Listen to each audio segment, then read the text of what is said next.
We live in a society that dares to ridicule what was the foundation of its very existence: stoic masculinity.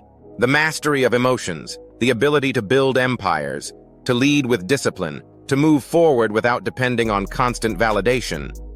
All of this is frowned upon today. But let's get to a key point. A man's behavior after climaxing in intimacy. Here something happens that no one dares to say out loud. The alpha disconnects. The beta connects. Yes, you heard that right. After the act of intimacy, the male brain undergoes a chemical reset. A wave of hormones is released that tell the body, mission accomplished. You can refocus. The alpha, who already has his purpose defined, who is already focused on his legacy, on his path, simply returns to his center, to his axis. He doesn't need to stay there showing eternal affection. He's already done his duty, he's already followed his biological impulse, and now he's back on the mission. But the beta is just beginning to fall in love. His brain, instead of shutting down, gets hooked. That hormonal surge binds him more emotionally, makes him dependent, makes him vulnerable. The problem isn't feeling. The problem is not knowing how to manage what you feel. And this is the great mistake many men face today. They confuse pleasure with purpose. They confuse biological connection with an eternal emotional bond. And in that confusion, they lose power. Why does this happen? Because the alpha doesn't seek emotional validation in the act of intimacy. He doesn't need a woman to confirm his worth. He already knows that. While the beta places all his self-worth on her reaction. If she looks at him, he feels loved. If she ignores him, he feels destroyed. That's an emotional prison built by oneself. And here comes the most brutal part.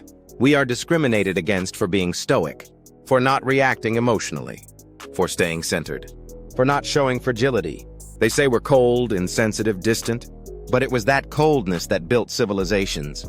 It was that detached logic that allowed for the existence of hospitals, bridges, systems of order, and even the very security they have today to criticize. Logical and disciplined masculinity isn't a lack of emotions. It's mastery over them. And that's uncomfortable. Because a man who isn't dominated by his impulses can't be manipulated by other people's emotions. The alpha's post-climax disconnect isn't a lack of love. It's control. It's focus. It's clarity. While the beta is looking for the next message, the next date, the next validation, the alpha is already thinking about how to improve his business, how to train his body, how to advance his legacy. And this isn't to attack you if you consider yourself a beta. It's to open your eyes. Because change begins when you recognize that you are acting from need, and you decide to act from abundance. What can you do? Focus on your purpose.